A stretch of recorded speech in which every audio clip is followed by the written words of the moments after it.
se s vámi pozdílet jeden z mých darů a talentů, který jsem dlouho vnímala, že je spíš mé prokletí než můj dar. A to je talent umění komunikace s jemnohmotným světem.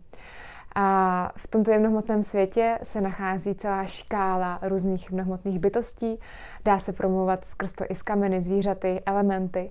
A dlouho jsem si myslela, že jsem šílená a že to nemá uplatnění, ale díky své intenzivní seberozvojové cestě jsem potom poznala přírodní národy, za kterých jsem i cestovala do Ekvádoru, do Thajska, na Bali, abych se rozmlouvala s lidmi, ve kterých je tato komunikace živá a který s ní umí pracovat a umí integrovat do svého hmotného všedního života.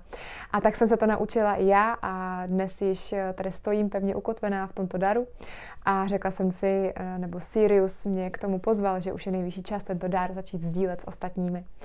A tak tu jsem a dneska bych vám chtěla pozdílet channelingové poselství od Siria. Sirius je můj dlouholetý přítel, se kterým jsme se poznali na alchymistických Litoměřicích, kde to byla láska na první pohled. Okamžitě já jsem neznala do té doby Sirius, neznala jsem tu hvězdu, jejich příběhy, nic, ale okamžitě jsem věděla, že je ze Sýrie.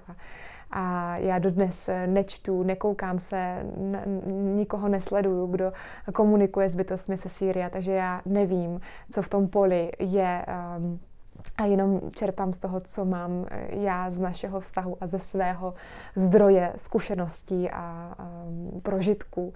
A to sdílím dál a to je pro můj život to, co já potřebuju.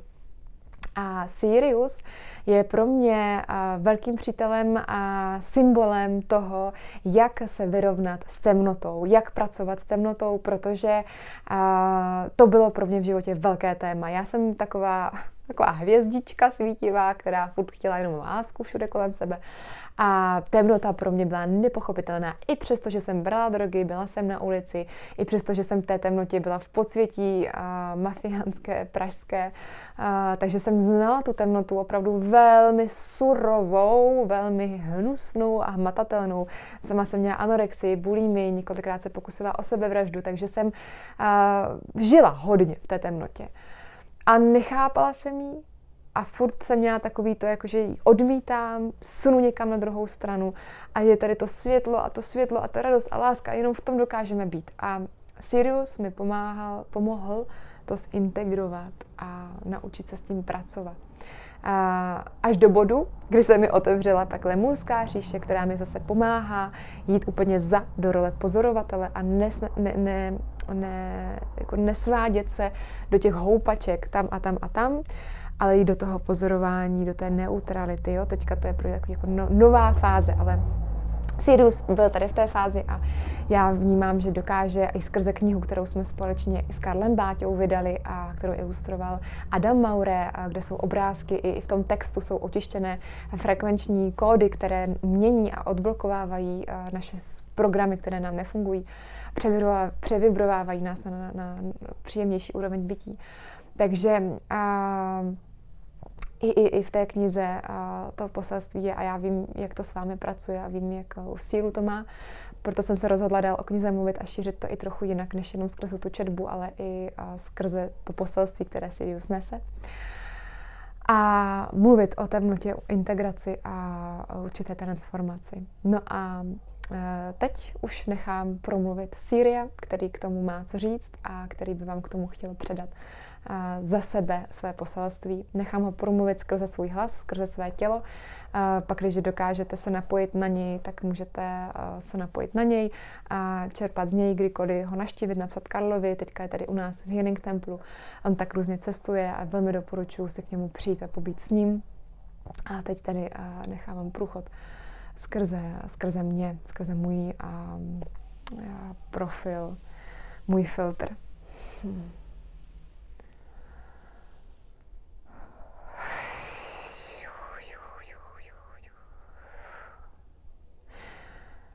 Velmi si vážím té možnosti promluvit k vám skrze tento hlas, velmi si vážím toho, že mohu mít tělo, které hovoří a předává informace do prostoru. Rozhodla jsem se, že se nechci zrodit v těle člověka, proto abych mohla zůstat a plně nést poselství, které já nesu. Nechtěl jsem, stejně tak jako ostatních dalších bytostí, vstoupit plně do hmoty, ale chtěl jsem zůstat v jemnohmotných sférách, a abych vám mohl přinášet svědectví z jemnohmotných sfér a připomínat vám místa, odkud se sem přišli. Místa a také stvořitele, kteří stvořili procesy, které se právě odehrávají na planetě Zemi, které prožíváte ve svých všedních životech.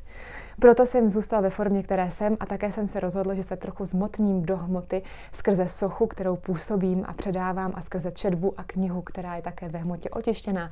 Protože být úplně bez toho frekvenčního předávacího mostu, kterým je toto dřevo, tak by to bylo ještě těžší a ještě pro vás méně uchopitelnější. Protože když vidíte mou jakoby rádoby tvář a mé jakoby rádoby tělo, které je ve dřevě, tak mnohem snáze se pak se mnou s vámi komunikuje. Než když je to zprostředkováváno jenom skrze člověka, který z jemného sféra tahá informace pro vás. Kateřina je channelátor, který se otevírá channelingu takhle veřejně poprvé, takhle úplně naplno, a je tedy proto zasekávající se, potřebuje trochu ten svůj motor rozehnat, proto prosím odpuste, pak, když se někdy zasekne, anebo nepředá informace přesně tak, jak chci, a já je potom opravím, protože pořád tam ještě trochu skáče její integrita a mysl. Je to proces, který se učí, je to velmi specifické umění, nechat mluvit skrze sebe bytost a odevzdat sám sebe na druhou kolej a zároveň nechat okolo sebe prostupovat bytost jenom tu, kterou ona chce nechat prostupovat. To teďka vhází Kateřina, protože vede s mnou malinko dialog, když channeluje, a malinko to usměrňuje, protože to vědomí nepouští úplně, je tam pořád přítomná. Je to taková naše spolupráce. Proto jsem i chtěla, aby její příběh a filtr byl známý a byl otištěný v knize spolu s mým příběhem a příběhem ostatních bytostí, které kniha nese. A tak tedy teď poselství, které mám pro vás, pro něco, co může být uplatněno ve vašem všedním životě. A to je doba, ve které se právě teď nacházíte.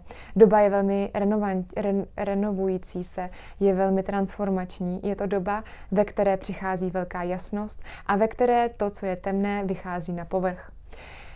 To temné je dobré zřít a je dobré pochopit. Proto říkám dobré, protože to může přinést úlevu a pohodu a větší klid do vašeho života. Když zápasíte s temnotou, tak jenom temnotu posilujete.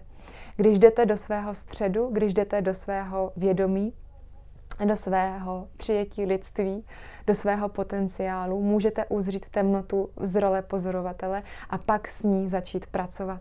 A to je něco, k čemu vás já vedu, a to je něco, co já přináším. Temnota zde není proto jen, aby škodila, ale temnota je zde proto, aby rozvíjela. Je to základní pojetí, je to základní rozdíl, ke kterému došlo po nastavení základních zákonů vesmíru. Dříve to tak nebylo úplně zcela, a dnes je to tak plně zcela, že temnota působí na zakázku, působí pro rozvoj, proto je přijatá a proto je na místě. Jsou určitá místa, kde temnota není, a jsou určitá místa, kde temnota je. U vás na planetě Zemi jsou také určitá místa, kde temnota není, kde je ve velmi jemném, křehkém měřítku, a pak jsou místa, kde je velmi hmotně a silně otištěná. A tyto místa se po dobu různého věku a času mění. Někdy je toto místo tam, někdy zase jinam. Záleží na dalších konstelacích, které vám teď nebudu vysvětlovat, protože je náročné je vám předat a není to důležité pro vaše chápání a pro toto poselství, které právě teď přináším, které má poukázat na to, že je důležité dělat techniky a učiňovat tak, abyste byli vystředění, byli sami v sobě v souladu a mohli se tak tedy stát pozorovateli temnoty, která vás prostupuje, obklopuje a která vám každý den přináší možnosti zakoušení duálního života, který je velmi specifický pro žití život člověka na planetě Zemi. A tak tedy vás zvu k tomu, abyste usedali každý den do praxí, které vám dělají dobře, a sledovali a stávali se sledovateli temnoty a uvědomovali si, že každá temnota je zde pro vás, proto aby vás někam posunula a něco vás naučila. Chtěl bych vám přinést jiskru a naději toho, že nejste na to sami a že si vždycky můžete říct o pomoc. Máte svoje příslušné bytosti, které vám pomáhají a podporují vás. I já a řada mých společníků ze Sýrie je tu s vámi a spousty dalších hmotných bytostí. Pak, když spadnete někdy úplně na dno, do nízkých vibrací a frekvencí a nebudete si pamatovat nic, jen to, že existujeme, můžete se odkázat na nás a my vás pomalinku vytáhneme trochu ven z těchto nízkých vibrací do vyšších vibracích a umožníme vám si začít dívat na věci z nadhledu, jít z role oběti do role tvůrce. Může tedy, ale je dobré zřít a vědět opravdu, a to říká Kateřina a chce to, aby to řekl a zmínil, a to je to, že potřebujete se vždy napojovat i pouze na správné bytosti a nevstupovat do konverzací a rozhovorů s bytostmi, kteří se za nás předávají, kteří se za nás převlékají. A proto je dobré vždy se zeptat na otázku, ukaž svoji pravou tvář. Tato otázka vám vždycky ukáže pravou podstatu bytosti, která s váma chce komunikovat. Nezapomínejte na to a vždy chtějte, ukaž svoji pravou tvář, vnímat tu pravou bytost, která s vámi komunikuje. Tak tedy moje poselství je dnes u konce. Kateřina mluví velmi rychle, protože můj přenos je velmi rychlý. Nebojte se, těchto videí bude víc a já budu hovořit velmi častěji a bude to klidnější a vyladěnější. Teď tedy poselství tohoto typu a já vám přeji, ať váš život v životě člověka je ve větším vědomí. Ať uzříte to, že nejste konzervami, které je nutné plnit a potom vysypávat, ale jste zářícími bytostmi, kteří mají velký potenciál. A život v těle člověka je velmi mystickou a nádhernou, lahodnou zkušeností. Já vím, že se mi to mluví z pozice nečlověka, z pozice bytosti, která člověkem není. Ale právě proto, že člověkem nejsem a mám tu čest ho pozorovat po velmi dlouhý čas, tak vám toto poselství chci předat. A jsem velmi vděčen za to, že mám dnes možnosti takového typu, takového komunikace do širšího spektra.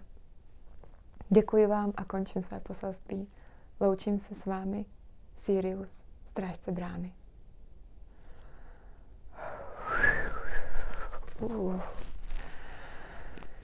No, 12 a 22 vteřin. 2 moje nejoblíbenější číslo. Takový potvrzeníčko. Tak, vůbec nevím, co jsem říkala. To je vždycky. To si pak poslechnu, jsem na to zvědavá. Jenom tak jako něco tuším. A je to jízda. Se Siriem v těle a v hlavě.